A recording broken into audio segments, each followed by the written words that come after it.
आज देखेंगे railway group D exam 2021 CBT 1 practice set 2। आज प्रैक्टिस सेट का दूसरा सीरीज है रेलवे ग्रुप डी 2021 जो दिसंबर से आपका एग्जाम शुरू होने वाला है। CBT 1 का कंप्यूटर बेस्ड टेस्ट का एग्जाम के लिए आपका प्रैक्टिस सेट का आज दूसरा सीरीज है।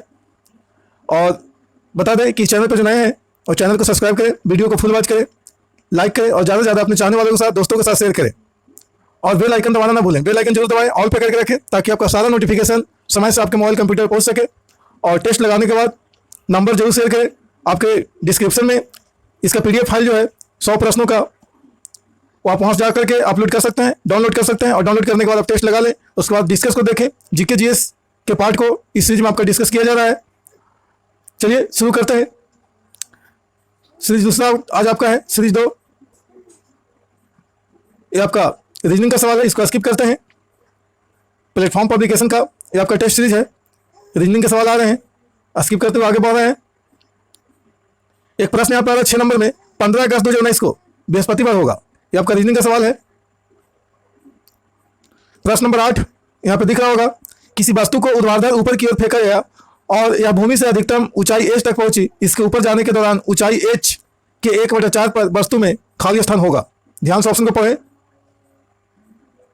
सही जवाब होगा ऑप्शन डी, कम स्थितिज ऊर्जा और अधिक गतिज ऊर्जा।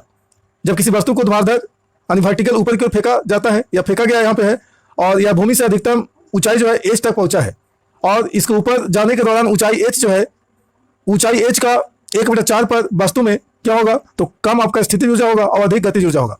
और अगर बात करें स्थितिज ऊर्जा, स्थितिज ऊर्जा बराबर फॉर्मूला होता है स्थितिज ऊर्जा mgh, जिसमें m का मतलब आपका होता है मास यानी द्रव्यमान कह सकते हैं। g का मतलब आपका ग्रेविटी यानी गुरुत्वीय त्वरण होता है, गुरुत्वीय त्वरण। और h का मतलब आपका हाइट यानी ऊंचाई होता है। पृथ्वी के सतह से आपका वस्तु का ऊंचाई को h से आपका सूचित किया गया है। अगर गतिज ऊर्जा की बात करें, कनेक्टिंग एनर्जी, तो इसके बराबर फॉर्मूला होता है हाफ mv²। ये आपका जो फॉर्मूला है, इससे आप न्यूमेरिकल को हल कर सकते हैं। बहुत इंपॉर्टेंट फॉर्मूला है, दोनों फॉर्मूला को याद कर लें। स्थितिज ऊर्जा बराबर mgh और गतिज ऊर्जा बराबर 1/2 mv²। बातें करें, आपसे सवाल पूछेगा कि वस्तु का वेग दोगुना करने पर वस्तु की गतिज ऊर्जा पर क्या प्रभाव पड़ेगा। तो जब वस्तु का वेग दोगुना करेंगे तो उसका गतिज ऊर्जा को होगा 4 गुना होगा। तो इसी फॉर्मूला पे बनाएंगे। गतिज ऊर्जा का जो फॉर्मूला यहाँ पे है हाफ mv², दोनों साइड बराबर कर लें। हाफ mv² बराबर हाफ mv²। इस प्रकार से करने के बाद सवाल आपसे पूछेगा कि वस्तु का वेग दुगना करने पर, वस्तु का वेग को दुगना करने के लिए करा, वेग यानी v से आपका वेग होगा, वेलोसिटी m का मतलब मास यानी द्रव्यमान होगा, तो वेग को दुगना करने के लिए करा तो 1/2 ही रखेंगे। m इंटू आपका v को 1 मान ले, एक तरफ 1 रहेगा, 1 का स्क्वायर, मतलब दूसरी तरफ दुगना करेंगे तो 1 का दुगना 2 ही होगा। m इंटू v, तो 1 आपका इधर था तो इसका दुगना करेंगे, 1 का दुगना तो 2 होगा, तो 2 का स्क्वायर। अब यहाँ पर देख रहे हैं जो बराबर बराबर है, 1/2 से 1/2 कटेगा, m से m कट जाएगा, 1 का स्क्वायर करेंगे तो 1 ही होगा और 2 का स्क्वायर करेंगे तो 4 होगा। तो क्या हो रहा है, 1 बराबर 4, यानी इधर 1 रहेगा तो इधर क्या होगा, 4 हो रहा है। इसका मतलब है कि किसी वस्तु का वेग दुगना करेंगे, है ना, यहाँ पर दुगना किए थे ना, तो दुगना करने से गतिज ऊर्जा क्या हो रहा है, 4 गुना। 1 बराबर 4 हो रहा है तो 4 गुना हो रहा है, 4 हो रहा है, इसलिए क्या समझना है, 4 गुना हो रहा है। इस प्रकार से आप न्यूमेरिकल को हल कर सकते हैं। यह बोल सकता है कि वेग आधा कर दिया जाए, तो वेग आधा करने पे आपका वस्तु का गतिज ऊर्जा पर क्या प्रभाव पड़ेगा, तो इसी फॉर्मूला पर आप हल करेंगे, इसी प्रकार से आप हल करेंगे, है ना। वेग को आधा करने के लिए कहेगा तो v को आधा कर लेंगे, एक तरफ मान लेंगे आपका 1 और दूसरा तरफ आधा कर लेंगे, 1 का आधा 1/2 कर लेंगे और हल करेंगे दोनों तरफ आपका इक्वेशन को। बराबर में आपका जो इक्वेशन यहाँ पर बन रहा है half mv² equal to half mv², इसको हल करेंगे तो आप न्यूमेरिकल सोल्व कर पाएंगे। उसी प्रकार से अगर स्थिति ऊर्जा से संबंधित सवाल पूछेगा तो आप mgh पे हल करेंगे, उसमें भी आप दोनों तरफ इक्वल कर लेंगे, mgh इक्वल टू mgh। और जैसा कहेगा, मान लेते हैं बोलेगा कि किसी वस्तु के स्थितिज ऊर्जा पर क्या प्रभाव पड़ेगा यदि वस्तु का द्रव्यमान को दुगना कर दिया जाए या हाइट को आधा कर दिया जाए, यानी कुछ भी कहेगा तो एक तरफ 1 मान लीजिएगा और दूसरा तरफ दुगना कहेगा, दुगना कर दीजिएगा, आधा करने के कहेगा तो आधा कर दीजिएगा, 3 गुना कहेगा 3 गुना कर दीजिएगा, मतलब जैसा कहेगा दूसरी तरफ चेंज कीजिएगा, एक तरफ 1 का 1 ही रखिएगा और इक्वेशन को हल करिएगा तो आपका जवाब आ जाएगा। सवाल आपसे पूछेगा कि हाथ में उठाया हथौड़ा में कौन सा ऊर्जा होगा, तो हाथ में उठाया गया हथौड़ा में स्थितिज ऊर्जा होगा। कौन सा ऊर्जा होगा, स्थितिज ऊर्जा, स्थितिज ऊर्जा होगा। सवाल आपसे पूछेगा कि खींचा गया रबर में कौन सा ऊर्जा होगा, तो आप क्या बताएंगे, स्थितिज ऊर्जा ही बताएंगे, लेकिन प्रत्यास्थ स्थितिज ऊर्जा होगा। प्रत्यास्थ स्थितिज ऊर्जा खींचा गया रबर में होगा। तो इस तरह से आपसे सवाल पूछा जाएगा एग्जाम में। हर एक प्रश्नों को जो यहाँ पर डिस्कस कर रहे हैं इस पर ध्यान दें। आपका सवाल यहीं से एग्जाम में गिरने वाला है, कहीं अलग से सवाल नहीं गिरेगा। जो आपको डिस्कस किया जा रहा है इसी से सवाल आपसे गिरेगा। सवाल आपसे पूछेगा कि जब वर्षा की बूंदें पृथ्वी के समीप आती है तो उसमें कौन सा ऊर्जा होता है? तो स्थितिज ऊर्जा जो होता है वो कम होता है, और गतिज ऊर्जा में क्या होता है? वृद्धि होता है। जब वर्षा की बूंदें पृथ्वी के समीप आती है तो स्थितिज ऊर्जा कम होती है और आपका गतिज ऊर्जा उसमें वृद्धि हो जाता है, गतिज ऊर्जा में। चलिए नेक्स्ट देखते हैं प्रश्न नंबर 9। यदि वायु प्रतिरोध को नगण्य माने तो मुक्त रूप से गिरते हुए पिंड की स्थितिज ऊर्जा और गतिज ऊर्जा का योग क्या होगा? ध्यान से ऑप्शन को देखें, पढ़ें। सही जवाब होगा ऑप्शन डी, स्थिर। यदि वायु प्रतिरोध को नगण्य मान लिया जाए तो मुक्त रूप से गिरते हुए पिंड जो है, वस्तु, पिंड यानी वस्तु, उसका स्थितिज ऊर्जा और गतिज ऊर्जा का योग अगर करेंगे तो क्या होगा? स्थिर होगा, कोई चेंज नहीं होगा। यांत्रिक ऊर्जा इक्वल टू होता है स्थितिज ऊर्जा प्लस गतिज ऊर्जा। सवाल आपसे पूछेगा कि वायु की अनुपस्थिति में समान ऊंचाई से एक साथ गिरने वाली वस्तुएं पृथ्वी पर पहुंचेगी, अलग अलग समय पहुंचेगी कि एक साथ पहुंचेगी? तो आप क्या बताएंगे? एक साथ पहुंचेगी। वायु की अनुपस्थिति में समान ऊंचाई से अगर गिराया जाए एक साथ दो वस्तुओं को तो दोनों आपका एक ही साथ गिरेगा, क्योंकि वायु की अनुपस्थिति है। उपस्थिति में अगर होगा, वायु की उपस्थिति में अगर रहेगा वस्तु, तो उपस्थिति में वस्तु पर वायु का श्यानकर्षण तथा उत्प्लावन दोनों का प्रभाव पड़ता है। इस प्रकार आप कह सकते हैं कि वायु की उपस्थिति में जब वस्तु को समान ऊंचाई से गिराएंगे तो आपका एक साथ नहीं गिरेगा। जो भारी वस्तु होगा वो पहले गिर जाएगा और हल्का वस्तु बाद में गिरेगा। चलिए नेक्स्ट देखते हैं। प्रश्न नंबर 10 है, एक वस्तु का भार 980 न्यूटन है। यदि गुरुत्वीय त्वरण 9.8 मीटर पर सेकंड स्क्वायर है तो वस्तु का द्रव्यमान ज्ञात करना है। न्यूमेरिकल है। सही जवाब होगा ऑप्शन ए, 100 kg। लेकिन ये आपका आंसर गलत दिया हुआ है, 10 kg इसका सही जवाब होगा। देखिए इसको सोल्यूशन देते हैं, इसको सोल्व कर पाएंगे इस प्रकार से। आप कह रहा है वस्तु का जो भार है वो 980 न्यूटन है, ये तो आपका दिया हुआ सवाल में। उसके बाद गुरुत्वीय त्वरण भी आपका दिया हुआ है, यानी गुरुत्वीय त्वरण मतलब जी का मान दिया हुआ है ना। यहाँ पे न्यूटन में आपका भार दिया हुआ है, यानी वेट डब्ल्यू का मान दिया हुआ। आप जानते होंगे या नहीं जानते तो नोट कर लें। द्रव्यमान यानी मास इक्वल टू होता है भार बटा त्वरण। शॉर्ट में इसको कह सकते हैं m बराबर W/g।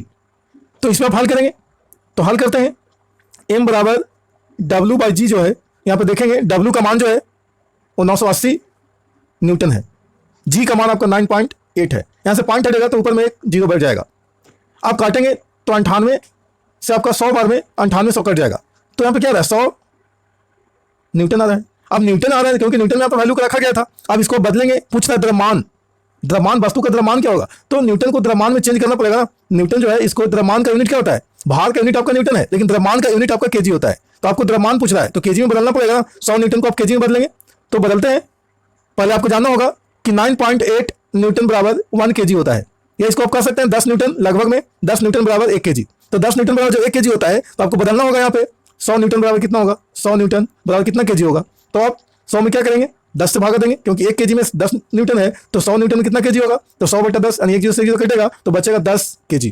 तो इस प्रकार से 10 kg आपका सही जवाब होगा। आंसर शीट में आपका गलत आंसर दिया हुआ है, यहाँ पे आंसर आपका सी होगा, 10 kg। डिस्क्रिप्शन में जाकर के आप पीडीएफ को डाउनलोड कर सकते हैं, आंसर समेत आपका डाउनलोड करने का ऑप्शन दिया गया है। चलिए 11 नंबर सवाल, ऐसे वायर जो घरों में बिजली संचालित करते हैं उसमें खाली स्थान की कोटिंग होती है। सही जवाब होगा ऑप्शन सी, पॉलीविनाइल क्लोराइड। इसको बोल सकते हैं शॉर्ट में पीवीसी, पॉलीविनाइल क्लोराइड। यानी ऐसे वायर जो होते हैं, कॉपर का अधिकांश वायर घरों में यूज किया जाता है बिजली कनेक्शन के लिए। तो बिजली संचालित करने के लिए जो आपका कॉपर का जो वायर होता है उसमें जो कोटिंग किया जाता है, प्लास्टिक आप देखते होंगे प्लास्टिक का है तो पीवीसी है, पॉलीविनाइल क्लोराइड का होता है कोटिंग।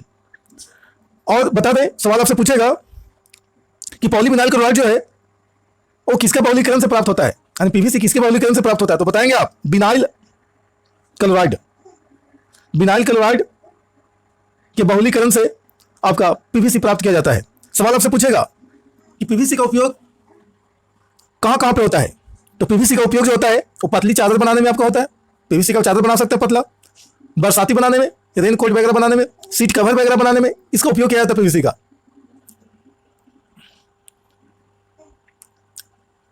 सवाल आपसे पूछेगा पॉलीथीन, पॉलीथीन, पॉलीथीन जो है किसके उच्च ताप एवं उच्च दाब पर बहुलीकरण के फलस्वरूप प्राप्त होता है? तो पॉलीथीन आप किस पदार्थ के उच्च ताप और उच्च दाब पर बहुलीकरण करेंगे तो प्राप्त होगा? तो आप बताएंगे एथिलीन। यानी एथिलीन को जब हाई टेम्परेचर पे, हाई प्रेशर पे बहुलीकरण करेंगे तो आपको पॉलीथीन प्राप्त होगा। ये भी सवाल आपसे पूछेगा। ये आपका एक्सपेक्टेड आपका सवालों का डिस्कस किया जा रहा है, एकदम संभावित है कि आपका पूछेगा ही पूछेगा। चलिए नेक्स्ट प्रश्न नंबर 12, 273 के का मान क्या है? 273 केल्विन यहां पर होगा, के का मतलब केल्विन समझेंगे। सही जवाब होगा ऑप्शन ए 0 डिग्री सेल्सियस। 273 के यानी केल्विन का मान 0 डिग्री सेल्सियस होगा। हाल आप कर पाएंगे, करके देखेंगे, नहीं तो इसका दिखाते हैं। सबसे पहले आपको फॉर्मूला याद करना होगा। इसका फॉर्मूला होता है C/100 बराबर F माइनस 32/180 बराबर R माइनस 0/80। इसको याद कर लेंगे। C/100 equal to F minus 32/180 बराबर R माइनस 0/80 बराबर K माइनस 273/100। ये आपका फॉर्मूला है। प्रश्न में जो भी दो चीज दिया होगा, C का वैल्यू दिया हुआ रहेगा, आपसे F का वैल्यू पूछ देगा, या F दिया हुआ रहेगा C पूछ देगा, F दिया हुआ रहेगा R पूछ देगा, या R दिया हुआ रहेगा F पूछ देगा। यानी दो के बीच में कंपेयर होगा। तो दो के बीच में जब तुलना होगा तो वही दोनों फॉर्मूला को आप उठाएंगे। C और F में कंपेयर करेगा तो C और F वाला को उठा लीजिएगा। K और अगर C में कंपेयर करेगा, दिया हुआ होगा प्रश्न में, तो K और आपका C के फॉर्मूला को आप उठा लीजिएगा और उठाने के बाद आप हल करेंगे तो आपका जवाब आ जाएगा। चलिए देखते हैं कि हल करके दिखाते हैं आपको। यहाँ पे सवाल था 273 के का मान, तो 273 के का मान पूछ रहा है। यहाँ पे ऑप्शन में दिया हुआ है के में और सी में दिया हुआ है, तो के का मान तो के में ही होगा नहीं, आपका सी में निकालना होगा। तो आप क्या करेंगे, के वाला और सी वाला फॉर्मूला को उठा लेंगे। तो के वाला फॉर्मूला भी बता के गए हम केल्विन का, के माइनस 273/100 बराबर आपका क्या है सी का, तो C/100। अब यहाँ पर ले लें तो के, अब यहाँ पर आप हल करेंगे तो 100 से 100 तो ऐसे ही कट जाएगा। तो के जो है वो 273 दिया हुआ है, तो 273 रख लें। 273 माइनस 273 बराबर क्या बचा सी। तो 273 में 273 जब घटाएंगे तो क्या आएगा, 0 आएगा। तो सी कितना होगा, 0 डिग्री सेल्सियस होगा। तो 0 डिग्री सेल्सियस तो आपका आंसर है ही। इस प्रकार से आप हल करेंगे। कोई भी आपका प्रश्न में दिया होगा दो चीज, केल्विन देगा, आर से आपका रोमर होगा, आर का मतलब रोमर समझेंगे, सी का मतलब सेल्सियस समझेंगे, के का मतलब केल्विन समझेंगे, और एफ का मतलब फ़ारेनहाइट समझेंगे। तो जो भी देगा प्रश्न में दो चीज आपका दिया हुआ रहेगा, एक आपका वैल्यू रहेगा, एक आपका फ्री रहेगा, जिसको आप बारे में आपसे पूछा जाएगा कि इतना के बराबर इतना क्या होगा। बोलेगा कि 12 डिग्री फ़ारेनहाइट को रोमर में क्या होगा, तो रोमर में आप चेंज करेंगे, रोमर और फ़ारेनहाइट दोनों को फॉर्मूला को उठा लेंगे, इक्वेशन को हल कर लेंगे, जो दिया हुआ रहेगा वैल्यू उसको रख करके।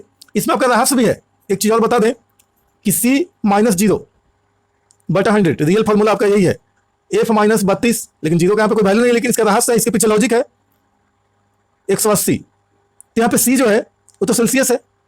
आप जानते हैं कि सेल्सियस में पानी जो है, पानी का क्वथनांक, पानी की अगर बातें करें तो क्वथनांक और पानी का हिमांक, ये दोनों का चर्चा करेंगे। तो पानी का क्वथनांक और हिमांक का जब चर्चा करेंगे तो पानी का क्वथनांक क्या होता है, 100 डिग्री सेल्सियस होता है। सेल्सियस है तो 100 डिग्री सेल्सियस। तो नीचे जो आपका बटन दिया हुआ है आपका क्वथनांक है पानी का, और ऊपर जो आपका दिया हुआ है माइनस में 0 जो घटाया गया है वो आपका हिमांक है, यानी 0 डिग्री सेल्सियस आपका हिमांक होता है पानी का। आगे बढ़ेंगे सेकंड फॉर्मूला में, F माइनस 32, तो क्या होगा, नीचे जो आपका दिया हुआ है वो 180 क्या है, क्वथनांक 180 क्वथनांक क्या नहीं होगा, इसको हल करना पड़ेगा आपको।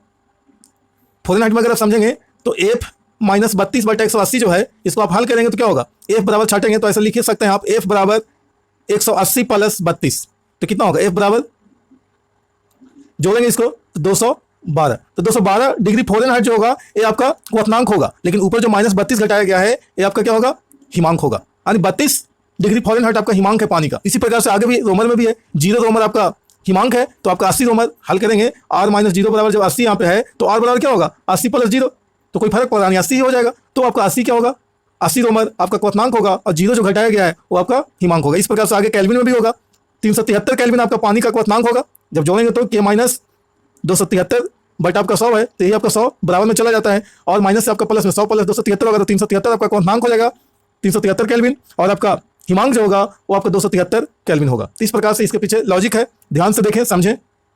नेक्स्ट प्रश्न नंबर 13 है, तत्वों को खाली स्थान के आधार पर वर्गीकृत किया जाता है। सही जवाब होगा ऑप्शन ए, उनके संयोजकता। तत्वों को उनके संयोजकता के आधार पर वर्गीकृत किया जाता है। क्षार धातुओं की संयोजकता जो है वर्ग एक, अवर सारणी में अगर देखेंगे तो वर्ग एक जो है, वर्ग एक में जितने भी आपका तत्व है वो सारे आपका क्षार धातु हैं। सेकंड में क्षार मृदा धातु है, तो क्षार धातुओं का संयोजकता आपका एक होता है प्लस एक। क्षार मृदा धातु यानी वर्ग दो वाला का आपका दो होता है। चलिए नेक्स्ट देखते हैं। प्रश्न नंबर 14 है, निम्नलिखित में से कौन सा विकल्प अन्य विकल्पों से भिन्न है? कौन सा विकल्प अन्य विकल्पों से भिन्न है? सही जवाब होगा ऑप्शन बी MgOH। MgOH जो है अन्य विकल्पों से आपका भिन्न है। अब बता दें कि अन्य जो सभी विकल्प हैं HCl, H2SO4, CH3, COOH, ये सारे जो हैं अम्ल है। ये तीनों क्या है? अम्ल है। लेकिन ये जो आपका MgOH2 ये आपका क्षार है, तो इस प्रकार से भिन्न है। और आपसे सवाल पूछेगा कि अम्ल जलीय विलयन में कौन सा आयन देता है, तो आप बताएंगे H+ आयन। अम्ल जो है जलीय विलयन में H+ आयन देता है, और आपका क्षार जो है वो आपका जलीय विलयन में OH- आयन देता है। तो ध्यान में रखेंगे, पूछेगा सवाल आपसे। प्रश्न number 16, world para athletics championship में स्वर्ण पदक जीतने वाले सुंदर सिंह गुर्जर किस खेल से जुड़े हैं? सही जवाब होगा ऑप्शन सी भाला फेंक। सुंदर सिंह गुर्जर जो है वो भाला फेंक के खिलाड़ी हैं और वर्ल्ड पैरा एथलेटिक चैंपियनशिप में स्वर्ण पदक जीत चुके हैं। नेक्स्ट प्रश्न नंबर 17 है, हाल ही में जाने माने व्यक्तित्व कुमकुम का निधन हो गया है, वह किस क्षेत्र से जुड़ी थी? सही जवाब होगा ऑप्शन ए चलचित्र यानी सिनेमा। कुमकुम चलचित्र यानी सिनेमा से जुड़ी हुई था, जिनका हाल ही में निधन हो गया है। प्रश्न नंबर 18, सांख्यिकी और कार्यक्रम कार्यान्वयन मंत्रालय ने किस शहर में केंद्रीय और राज्य सांख्यिकी संगठनों के 27वें सम्मेलन का आयोजन किया है? सही जवाब होगा ऑप्शन डी कोलकाता में। प्रश्न नंबर 19, हाल ही में किसे नॉस्कॉम का चेयरमैन नियुक्त किया गया है? सही जवाब होगा option C UV Parveen Rao. प्रश्न नंबर 20, संयुक्त सैन्य प्रशिक्षण अभ्यास नोमाडिक एलिफेंट 40 यानी 14 5 अक्टूबर 2019 को शुरू हुआ, यह किन दो देशों के बीच आयोजित हुआ? सही जवाब होगा ऑप्शन डी भारत और मंगोलिया के बीच। ध्यान देंगे, ये भी पूछ सकता है कि भारत और मंगोलिया के बीच में कौन सा संयुक्त सैन्य प्रशिक्षण अभ्यास हुआ है, तो नोमोडिक एलिफेंट 40, नोमोडिक एलिफेंट 14, ये आपका 5 अक्टूबर 2019 को हुआ था भारत और मंगोलिया के बीच में। प्रश्न नंबर 21, प्रत्येक वर्ष निम्न में से किस तारीख को विश्व शिक्षक दिवस मनाया जाता है? सही जवाब होगा ऑप्शन डी 5 अक्टूबर को। विश्व शिक्षक दिवस आपका 5 अक्टूबर को मनाया जाता है। अगर पूछता राष्ट्रीय शिक्षक दिवस तो आप बताते 5 सितंबर को। हाल ही में मनाया जाएगा, आ रहा है समय, बहुत नजदीक है। प्रश्न नंबर 22, ई गवर्नेंस प्लेटफॉर्म समर्थ को किस क्षेत्र के विनियमन हेतु शुरू किया गया है? सही जवाब होगा ऑप्शन बी उच्च शिक्षा। प्रश्न नंबर 23, निम्नलिखित वैज्ञानिकों में से किसने ब्रह्मांड के विकास और ब्रह्मांड में पृथ्वी के स्थान की समझ में योगदान हेतु भौतिकी में नोबेल पुरस्कार 2019 जीता है? सही जवाब होगा option B James Peebles, Michel Mayor और डिडिए कवेलोज। प्रश्न नंबर 24, पहली बार अंतर्राष्ट्रीय सहकारी व्यापार मेला किस शहर में आयोजित किया जाएगा? सही जवाब होगा ऑप्शन सी नई दिल्ली में। पहली बार अंतर्राष्ट्रीय सहकारी व्यापार मेला नई दिल्ली में आयोजित किया जाएगा। प्रश्न नंबर 25, 8 अक्टूबर को भारतीय वायुसेना ने अपनी कौन सा वर्षगांठ मनाई है? सही जवाब होगा ऑप्शन सी 87वां। प्रश्न नंबर 26, न्यायमूर्ति लिंगप्पा नारायण स्वामी ने निम्न में से किस उच्च न्यायालय के 25वें मुख्य न्यायाधीश के रूप में शपथ ग्रहण की है? लिंगप्पा नारायण स्वामी। सही जवाब होगा ऑप्शन बी हिमाचल प्रदेश उच्च न्यायालय का।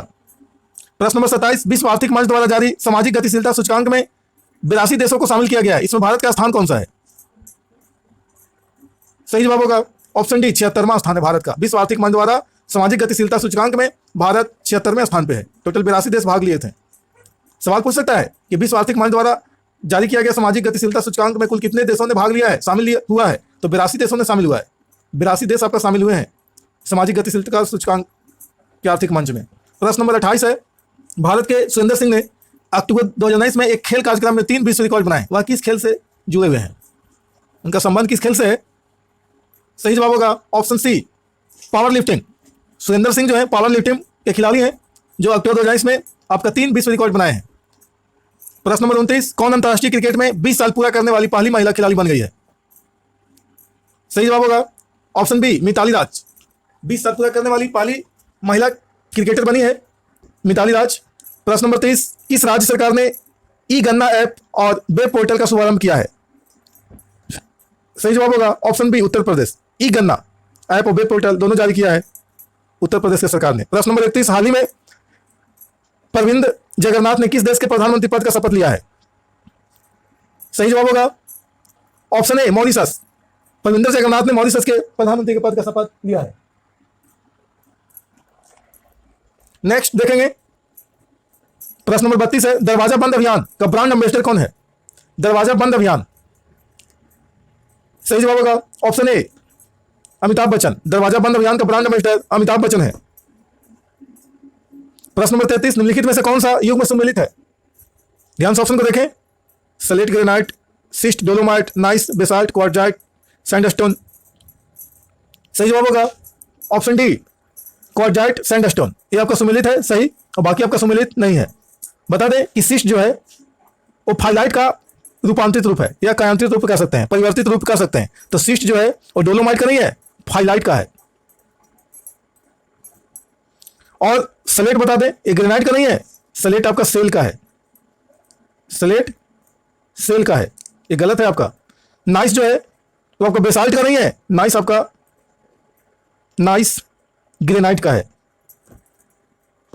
सवाल आपसे पूछेगा कि नाइस जो है किसका परिवर्तित रूप है, डायरेक्ट भी पूछ सकता है। यहां पे आपका सम्मिलित करने के लिए कह रहा था, तो ग्रेनाइट आपका नाइस का है। पूछ सकता है आपका स्लेट किसका परिवर्तित रूप है, तो सेल का है। सिस्ट किसका है, तो फाइलाइट का है। क्वार्टजाइट किसका है, तो सैंडस्टोन का है। तो इस प्रकार से याद कर लेंगे चारों के चारों। नेक्स्ट प्रश्न नंबर 34 है, अफीम पौधे के किस भाग से बनाई जाती है? सही जवाब होगा ऑप्शन डी फूल से। अफीम जो है वो पौधे के फूल से बनाया जाता है। मादक पदार्थ है अफीम, नशीला पदार्थ है। और सवाल आपसे पूछेगा कि बाल की पौधे की कली से कौन सा फसल प्राप्त किया जाता है, तो आप बताएंगे लौंग। लौंग जो है पौधे के कली से प्राप्त किया जाता है। या ऐसे पूछ सकता है कि लौंग जो है वो पौधे के किस भाग से प्राप्त किया जाता है, तो कली बताएंगे।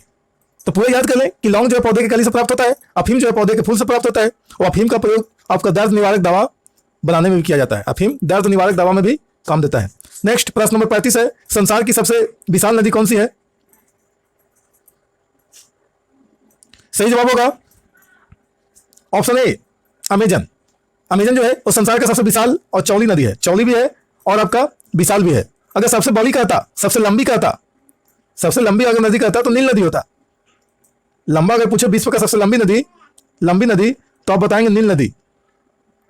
नील नदी किसकी देन है, तो मिस्र का देन है। भारत का सबसे लंबी नदी पूछेगा तो आप गंगा बताएंगे, जिसकी लंबाई जो है 2525 किलोमीटर है। सवाल आपसे पूछेगा कि वृद्ध गंगा या बूढ़ी गंगा या दक्षिण का गंगा किसे कहा जाता है, तो गोदावरी नदी को। गोदावरी नदी जो है इसे वृद्ध गंगा कहा जाता है। वृद्ध गंगा, बूढ़ी गंगा, वृद्ध मतलब बूढ़ी, बूढ़ी गंगा, दक्षिण का गंगा। यहां पर टेक्निकल अंतर है, ध्यान देंगे। दक्षिण की गंगा पूछ रहा है तो गोदावरी होगा ही, गोदावरी। लेकिन यहां पूछे दक्षिण गंगा, टेक्निकल अंतर है। दक्षिण गंगा कह दे, दक्षिण गंगा, तो आप बताएंगे कावेरी। कावेरी आपका दक्षिण गंगा है। दक्षिण का गंगा कहा जाता है गोदावरी को, लेकिन दक्षिण गंगा कावेरी को कहा जाता है। नेक्स्ट प्रश्न नंबर 36 है, डीएनए संबंधित है। सही जवाब होगा ऑप्शन ए आरएनए से। डीएनए का संबंध आरएनए से है। डीएनए का फुल फॉर्म भी आपसे पूछा जा सकता है, ध्यान देंगे। तो डीएनए का फुल फॉर्म जो होता है डीऑक्सीराइबोज न्यूक्लिक एसिड होता है, और आरएनए का आपका राइबोज न्यूक्लिक एसिड होता है। सुन करके लिख सकते हैं, याद कर सकते हैं। डीऑक्सीराइबोज न्यूक्लिक एसिड और राइबोज न्यूक्लिक एसिड। आरएनए पूछेगा तो राइबोज न्यूक्लिक एसिड बताएंगे, और डीएनए पूछेगा तो डीऑक्सीराइबोज न्यूक्लिक एसिड बताएंगे। डब्ल्यूबीसी का फुल फॉर्म पूछ सकता है, व्हाइट ब्लड कॉर्पुलस या व्हाइट ब्लड सेल। आरबीसी का रेड ब्लड कॉर्पुलस या रेड ब्लड सेल बताएंगे।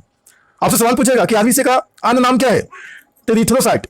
इरिथ्रोसाइट। डब्ल्यूबीसी का अन्य नाम क्या है, ल्यूकोसाइट। ल्यूकोसाइट। पूछ सकता है कि प्लेटलेट्स का अन्य नाम क्या है, थ्रोम्बोसाइट। इस प्रकार से सवाल आपसे पूछ सकता है।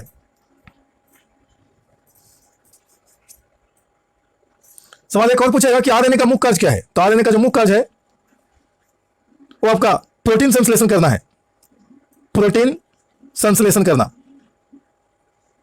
प्रोटीन संश्लेषण करने का काम करता है, प्रोटीन को बनाने का काम करता है आरएनए। हालांकि प्रोटीन का फैक्ट्री किसे कहा जाता है? कोशिकाओं में एक आपका कोशिकांग है जिसको प्रोटीन का फैक्ट्री भी कहा जाता है। प्रोटीन का फैक्ट्री, प्रोटीन का फैक्ट्री कहा जाता है। आप कमेंट करके बताएं कमेंट बॉक्स में, प्रोटीन का फैक्ट्री किस कोशिकांग को कहा जाता है? माइटोकॉन्ड्रिया होगा कि राइबोसोम होगा कि लाइसोसोम होगा कि गोल्जी का होगा, आपको बताना है। प्रश्न नंबर 37 है, निम्नलिखित में से कौन वाद्य यंत्र वायु द्वारा संचालित होता है? सही जवाब होगा ऑप्शन बी, शहनाई। शहनाई जो है वायु के द्वारा संचालित होता है। प्रश्न नंबर 38, जीवन रक्षक हार्मोन किस ग्रंथि से स्रावित होते हैं? सही जवाब होगा ऑप्शन ए, एंड्रिनल। एंड्रिनल ग्रंथि से आपका जीवन रक्षक हार्मोन स्रावित होता है जिसका नाम है एंड्रिनलिन। एंड्रिनलिन हार्मोन, एंड्रिनलिन हार्मोन जिसे आपका लवो और उरो, लवो एवं उरो हार्मोन भी कहा जाता है एंड्रिनलिन हार्मोन को, और इसको मारो और भागो हार्मोन भी कहा जाता है। एंड्रिनलिन को मारो और भागो हार्मोन भी कहा जाता है एंड्रिनलिन हार्मोन को, फाइट एंड फ्लाई। और बता दें एंड्रिनल ग्रंथि के बारे में, तो एंड्रिनल ग्रंथि जो है मानव शरीर में आपका 2 किडनी होता है, और किडनी का जो आपका शीर्ष भाग होता है, इस शीर्ष भाग पे आपका एंड्रिनलिन हार्मोन स्रावित करने वाला एंड्रिनल ग्रंथि पाया जाता है। तो आपसे सवाल पूछेगा कि एंड्रिनल ग्रंथि कहां पे होता है अवस्थित, तो क्या बताएंगे? किडनी यानी ब्रिक भी कर सकते हैं, किडनी भी कर सकते हैं, और इसे गुर्दा भी कहते हैं, गुर्दा। तो गुर्दा, किडनी या ब्रिक एक ही चीज है, 2 संख्या होता है मानव शरीर में, और इसी के शीर्ष भाग पे यहाँ पे जो दिखा रहे हैं, यहाँ पे आपका एंड्रिनल ग्रंथि होता है जिससे आपका एंड्रिनलिन हार्मोन स्रावित होता है। सवाल आपसे पूछेगा कि मास्टर ग्रंथि किसे कहा जाता है, तो पीयूष ग्रंथि को। पीयूष ग्रंथि जो है, पीयूष ग्रंथि जिसको मास्टर ग्रंथि कहा जाता है, पीयूष ग्रंथि को पिट्यूटरी ग्रंथि भी कहते हैं। पिट्यूटरी ग्रंथि या पीयूष ग्रंथि एक ही चीज है जिसको मास्टर ग्रंथि कहा जाता है। क्यों कहा जाता है? क्योंकि शरीर के जो अन्य सभी ग्रंथियां होती है, उन ग्रंथियों से निकलने वाला जो हार्मोन होता है, उन सभी हार्मोनों को कंट्रोल में रखता है, नियंत्रित करता है, इसलिए इसको मास्टर ग्रंथि कहा जाता है। और पीयूष ग्रंथि जो है वो आपका मस्तिष्क में पाया जाता है, मस्तिष्क, ब्रेन में, मस्तिष्क के पिछले भाग में आपका पीयूष ग्रंथि होता है। चलिए प्रश्न नंबर 39, एक आवर्धक लेंस में होता है एक सरल उत्तल लेंस, उत्तल दर्पण, अवतल लेंस, अवतल दर्पण।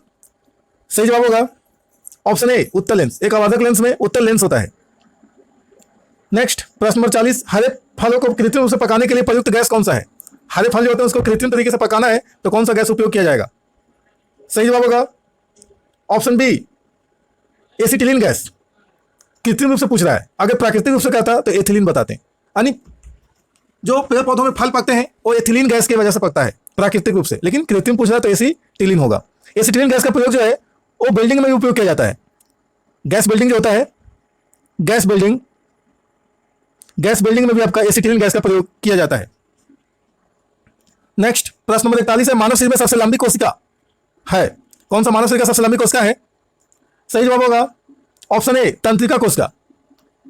नर्वस सेल जो है आपका मानव शरीर का सबसे लंबी कोशिका है।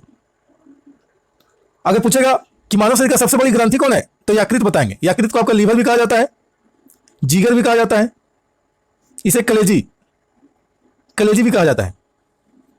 नेक्स्ट प्रश्न नंबर 42 है, निम्नलिखित में से कौन सा पुरस्कार संयुक्त राष्ट्र संघ की एक एजेंसी के द्वारा दिया जाता है? सही जवाब होगा ऑप्शन बी, कलिंग पुरस्कार।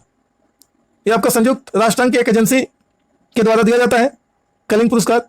और बता दें, सवाल आपसे पूछेगा कि कलिंग पुरस्कार यूनेस्को के द्वारा विज्ञान के क्षेत्र में कब से दिया जा रहा है? संयुक्त राष्ट्र संघ का एक जो संस्था है यूनेस्को, इसी के द्वारा दिया जाता है कलिंग पुरस्कार। कब से दिया जा रहा है? तो 1952 से आपका कलिंग पुरस्कार यूनेस्को के द्वारा दिया जा रहा है। यूनेस्को जो है यूएनओ का एक एजेंसी है। सवाल आपसे पूछेगा कि बताइए कलिंग पुरस्कार किस क्षेत्र में दिया जाता है? तो विज्ञान, क्या बताएंगे? विज्ञान, यानी विज्ञान के क्षेत्र में कलिंग पुरस्कार दिया जाता है। नेक्स्ट आपका 43 स्किप कर रहे हैं, मैथ रीजनिंग के सवाल ये सब है।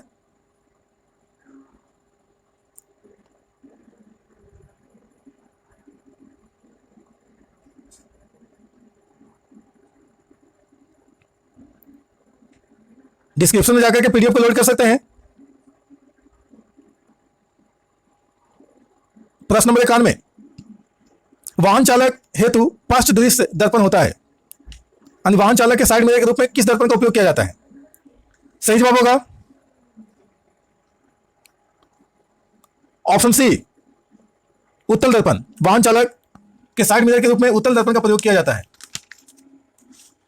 सवाल आपसे पूछेगा कि गोलीय दर्पण कितने प्रकार के होते हैं। तो गोलीय दर्पण आपका दो प्रकार के होते हैं, एक अवतल दर्पण होता है, एक उत्तल दर्पण होता है। दो प्रकार के आपका गोलीय दर्पण होते हैं। सवाल ये पूछेगा आपसे। प्रश्न नंबर 92, भारतीय न्यूक्लियर विज्ञान का जनक किसे कहा जाता है। सही जवाब होगा ऑप्शन ए, होमी जे भाभा। होमी जहांगीर भाभा को भारतीय न्यूक्लियर विज्ञान का जनक कहा जाता है। सवाल आपसे पूछेगा कि परमाणु ऊर्जा आयोग का स्थापना कब किया गया था। तो बताएंगे 10 अगस्त 1948। सवाल आपसे पूछेगा परमाणु ऊर्जा विभाग का स्थापना कब किया गया था। तो ऊर्जा विभाग पूछेगा, परमाणु ऊर्जा विभाग, परमाणु ऊर्जा विभाग, विभाग यहां क्या था, 10 अगस्त 1948 को आयोग था, परमाणु ऊर्जा आयोग, तो आयोग रहेगा तो आयोग अगस्त 10 अगस्त 1948, और विभाग रहेगा तो आप बताएंगे 1954 में आपका विभाग का स्थापना हुआ था, परमाणु ऊर्जा विभाग का। सवाल आपसे पूछेगा कि परमाणु कार्यक्रम जो होते हैं वो किसके अधीन होता है। तो आप बताएंगे प्रधानमंत्री, प्रधानमंत्री यानी भारत के जो प्रधानमंत्री होते हैं उनके अधीन आपका परमाणु कार्यक्रम होते हैं। आप लोग कमेंट करके कमेंट बॉक्स में बताएंगे कि सीवी रमन को नोबेल पुरस्कार किस वर्ष दिया गया था और किस लिए दिया गया था। प्रश्न नंबर 93 है, प्रकाश तरंगे है। सही जवाब होगा ऑप्शन सी, विद्युत चुंबकीय तरंगे। प्रकाश तरंगे विद्युत चुंबकीय तरंगे हैं। सवाल आपसे पूछेगा कि किसी स्थान पर पृथ्वी का संपूर्ण चुंबकीय क्षेत्र जो है वो क्षैतिज तल के साथ जितना कोण बनाता है उसे उस स्थान का क्या कहते हैं। तो आप बताएंगे नमन कोण। नमन कोण कहते हैं किसी स्थान पर पृथ्वी का संपूर्ण चुंबकीय क्षेत्र जो है वो क्षैतिज तल के साथ जितना कोण बनाता है वह कोण आपको नमन कोण कहलाता है। नमन कोण जो होता है इसका मान 90 डिग्री, 90 डिग्री आपका नमन कोण का मान होता है। पृथ्वी के ध्रुव पर नमन कोण का जो मान है वो 90 डिग्री होता है। विषुवत रेखा पर नमन कोण का मान जो होता है वो 0 डिग्री होता है। 0 डिग्री विषुवत रेखा पर नमन कोण का मान 0 डिग्री। विषुवत रेखा पर नमन कोण 0 डिग्री है, लेकिन आपका ध्रुव पर जो आपका है, ध्रुव पर नमन कोण का मान 90 डिग्री है। तो ध्यान में रखेंगे, ये सारे सवाल आपसे पूछा जाएगा एग्जाम में। नेक्स्ट प्रश्न नंबर 94, गैल्वेनोमीटर के द्वारा पता लगाया जाता है। सही जवाब होगा ऑप्शन सी, धारा। गैल्वेनोमीटर के द्वारा धारा का यानी विद्युत धारा, धारा का मतलब विद्युत धारा समझेंगे, इलेक्ट्रिक करंट का पता लगाया जाता है। सवाल आपसे पूछेगा कि आपका सूर्य का ताप किस यंत्र से ज्ञात किया जाता है। तो क्या बताएंगे, पायरोमीटर। पायरोमीटर से आपका सूर्य का ताप ज्ञात किया जाता है। सवाल आपसे पूछेगा कि पहिए जो होते हैं गाड़ी का, वो गाड़ी का पहिया के द्वारा तय किया गया दूरी किसके द्वारा मापा जाता है। तो बताएंगे आप ओडोमीटर। ओडोमीटर गाड़ी के पहिया के द्वारा तय किया गया दूरी ओडोमीटर से मापा जाता है। हम लोग शॉर्ट में इसको बोलते हैं गाड़ी का मीटर। मीटर खराब हो गया, मीटर काम नहीं कर रहा है, तो वो आपका रियल में ओडोमीटर कहलाता है। सवाल आपसे पूछेगा कि पानी की सतह पर तेल की उपस्थिति का पता लगाने के लिए किस यंत्र का उपयोग किया जाता है। तो आप क्या बताएंगे, ग्रेविमीटर। ग्रेविमीटर पानी की सतह पर तेल की उपस्थिति का पता लगाना है कि तेल उपस्थित है या नहीं है पानी की सतह पर, तो आप ग्रेविमीटर का प्रयोग करेंगे। नेक्स्ट प्रश्न नंबर 95, निम्नलिखित में से अधिक विद्युत चालकता वाली धातु कौन सी है। सही जवाब होगा ऑप्शन सी, ये सबसे अधिक विद्युत चालकता वाला धातु है। चालकता दो प्रकार का होता है, एक सुचालक होता है, एक कुचालक होता है। तो आपका चांदी जो है वो सबसे अच्छा सुचालक धातु है। इसमें आसानी से आपका विद्युत करंट प्रभावित हो जाता है, प्रतिरोध बहुत कम होता है। और जो कुचालक होते हैं, कुचालक जैसे लकड़ी हो गया, सूखी लकड़ी, रबर हो गया, ये सारे कुचालक हैं। पत्थर हो गया, सब सूखा हुआ होगा और गीला रहेगा, पानी से भींगा हुआ, तो पानी आपका क्या है, सुचालक है। नेक्स्ट प्रश्न नंबर 96, नाभिकीय विखंडन में ऊर्जा किस रूप में निकलती है। सही जवाब होगा ऑप्शन बी, उष्मा ऊर्जा। नाभिकीय विखंडन में उष्मा ऊर्जा निकलती है। सवाल आपसे पूछेगा कि आपका नाभिकीय विखंडन में किसका बमबारी किया जाता है। तो न्यूट्रॉनों का। न्यूट्रॉनों का बमबारी किया जाता है नाभिकीय विखंडन में। सवाल आपसे पूछेगा कि सूर्य में ऊर्जा किसके वजह से उत्पन्न होता है, यानी सूर्य ऊर्जा जो देती है, सौर ऊर्जा, वो किसकी वजह से देती है। तो क्या बताएंगे, नाभिकीय संलयन। नाभिकीय संलयन। नाभिकीय संलयन से आपका सूर्य निरंतर आपका हम लोग को ऊर्जा प्राप्त करवा रही है। पूछेगा कि परमाणु बम बनाने में अनियंत्रित श्रृंखला अभिक्रिया की जरूरत होती है, तो परमाणु बम बनाने में कौन सा घटना या कौन सी क्रिया होती है। तो क्या बताएंगे, नाभिकीय विखंडन। नाभिकीय विखंडन होता है परमाणु बम जो कार्य करता है, वो नाभिकीय विखंडन के सिद्धांत पर कार्य करता है। सवाल आपसे पूछेगा कि हिरोशिमा पर अमेरिका के द्वारा परमाणु बम कब गिराया गया था? तो हिरोशिमा पे 6 अगस्त 1945 को गिराया गया था हिरोशिमा। ये आपका जापान में है, जापान में हिरोशिमा है, वहां पर 6 अगस्त 1945 को परमाणु बम गिराया गया था अमेरिका के द्वारा। और 9 अगस्त 1945 को द्वितीय विश्व युद्ध का समय है, 9 अगस्त 1945 को नागासाकी पर बम गिराया गया था अमेरिका के द्वारा। ये भी आपका जापान में ही है, नागासाकी। तो 9 अगस्त है तो नागासाकी, 9 से 9 और 9 से नागासाकी, दोनों 1945 में ही है। तो इस प्रकार से ऐसे याद कर लेंगे। आप लोग कमेंट बॉक्स में कमेंट करके बताएं कि आपका नागासाकी पर, हिरोशिमा पर कौन सा बम गिराया गया था। बम का नाम बताना है, परमाणु बम का नाम बताना है, एटम बम। नेक्स्ट 97 नंबर प्रश्न देखेंगे, सोल्डर किस धातु का मिश्रण है? सही जवाब होगा ऑप्शन ए, टीन और लेड। टीन और लेड का, लेड को हम लोग सीसा भी कहते हैं, सीसा, टीन और सीसा का, जिसको पी भी आपका संकेत होता है इसका, सीसा का। तो सीसा और टीन का मिश्रण होता है सोल्डर। सोल्डरिंग करने के लिए इसका प्रयोग किया जाता है।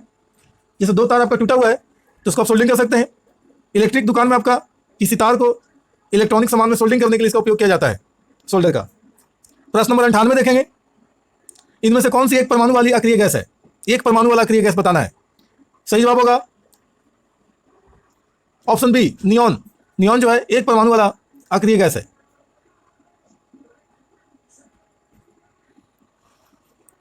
अक्रिय गैस को आदर्श गैस और नोबेल गैस भी कहा जाता है। आदर्श गैस या नोबेल गैस भी कह सकते हैं, नोबेल गैस। नेक्स्ट प्रश्न नंबर 99 है, सोडियम बाइकार्बोनेट को बाजार की भाषा में क्या कहते हैं? सही जवाब होगा ऑप्शन बी, खाने का सोडा। सोडियम बाइकार्बोनेट को खाने का सोडा कहा जाता है।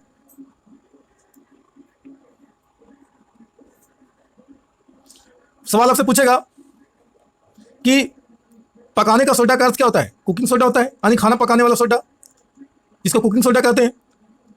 इसको बेकिंग सोडा भी कहा जाता है। बेकिंग सोडा कहें या कुकिंग सोडा कहें या फिर आपका खाना पकाने वाला सोडा कहें, पकाने वाला सोडा कहें, सब एक ही चीज़ है। सवाल आपसे पूछेगा कि आपका खाना पकाने वाला सोडा या कुकिंग सोडा का रासायनिक नाम क्या है? तो सोडियम बाइकार्बोनेट है। रासायनिक नाम भी क्या है? सोडियम बाइकार्बोनेट है। इसी को बाजार की भाषा में बेकिंग सोडा कहा जाता है, खाने वाला सोडा कहा जाता है। इसका सूत्र आपसे पूछेगा कि बेकिंग सोडा का सूत्र क्या होता है, तो NaHCO3 ये आपका बेकिंग सोडा का सूत्र होता है। अगर धोवन सोडा का पूछेगा तो क्या बताएंगे? NaCO3, ये छट जाएगा। नेक्स्ट प्रश्न नंबर 100 है, लास्ट प्रश्न है, वायु शीतन किसके लिए अधिक उपयुक्त है? सही जवाब होगा ऑप्शन बी, गर्म और शुष्क जलवायु के लिए। वायु शीतन गर्म और शुष्क जलवायु के लिए उपयुक्त है। सवाल आपसे पूछेगा राष्ट्रीय एड्स नियंत्रण कार्यक्रम कब शुरू हुआ था? तो बताएंगे 1992 में राष्ट्रीय एड्स नियंत्रण कार्यक्रम का शुरुआत हुआ था। सवाल आपसे पूछेगा राष्ट्रीय तपेदिक नियंत्रण कार्यक्रम का शुरुआत कब हुआ था? तो आप बताएंगे 1997 में आपका राष्ट्रीय तपेदिक नियंत्रण कार्यक्रम का शुरुआत हुआ था। सवाल आपसे पूछेगा पल्स पोलियो कार्यक्रम का शुरुआत कब हुआ था? तो 1997-98 में आपका पल्स पोलियो अभियान का शुरुआत हुआ था, कार्यक्रम का।